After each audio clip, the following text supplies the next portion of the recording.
sexta-feira, 26 de setembro. Meu querido irmão, minha querida irmã, estamos entrando na sua vida e muito gostaríamos de entrar no seu coração para aí semear a palavra de Deus, e é sempre a grande orientação para a nossa vida. Nesta sexta-feira da 25ª semana do tempo comum, a liturgia nos apresenta o Evangelho de São Lucas, capítulo 9, versículos de 18 a 22. Aconteceu que Jesus estava rezando num lugar retirado, e os discípulos estavam com ele. Então Jesus perguntou-lhes: Quem diz o povo que eu sou? Eles responderam: Uns dizem que és João Batista, outros que és Elias, mas outros acham que és algum dos antigos profetas que ressuscitou. Mas Jesus perguntou: E vós, quem dizeis que eu sou? Pedro respondeu: O Cristo de Deus.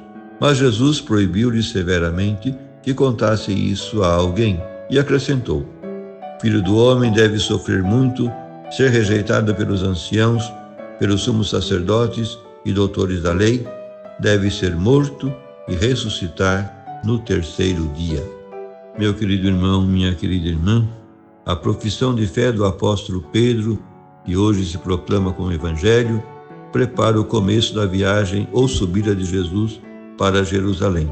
Na narração do episódio, Lucas segue Marcos nos 3 momentos básicos do seu desenvolvimento. Primeiro, sondagem de Jesus sobre a opinião que a multidão e os seus discípulos têm dele. Ontem vimos o fundo histórico bíblico das opiniões do povo sobre Jesus. Segundo, profissão de fé messiânica de Pedro: Tu és o Messias de Deus. E terceiro, primeiro anúncio por Jesus da sua paixão, morte e ressurreição.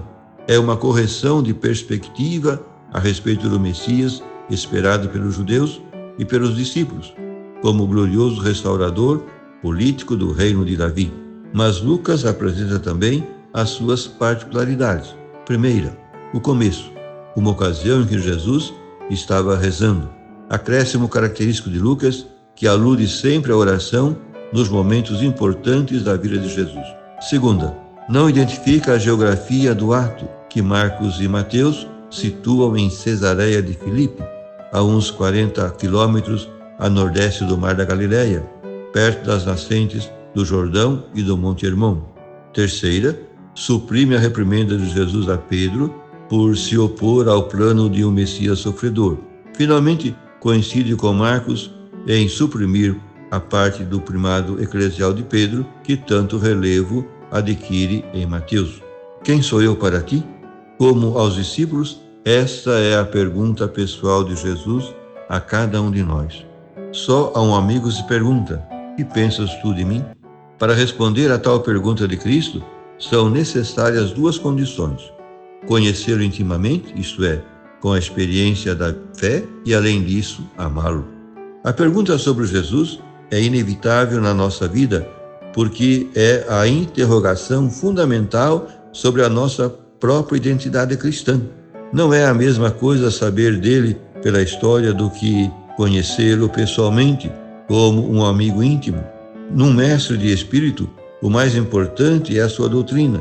Não é este o caso de Cristo. O mais atraente da sua pessoa é que ele vive hoje como ontem. Vive em cada época da história, em cada homem e no mundo. Vive pelo seu espírito na comunidade eclesial, em cada crente, em mim mesmo. Por isso, a pergunta de Jesus não perde nunca a sua atualidade.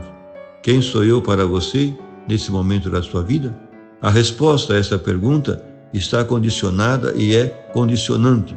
Está condicionada, primeiro, pela nossa própria fé mais ou menos adulta. Segundo, pela nossa prática religiosa mais ou menos assídua.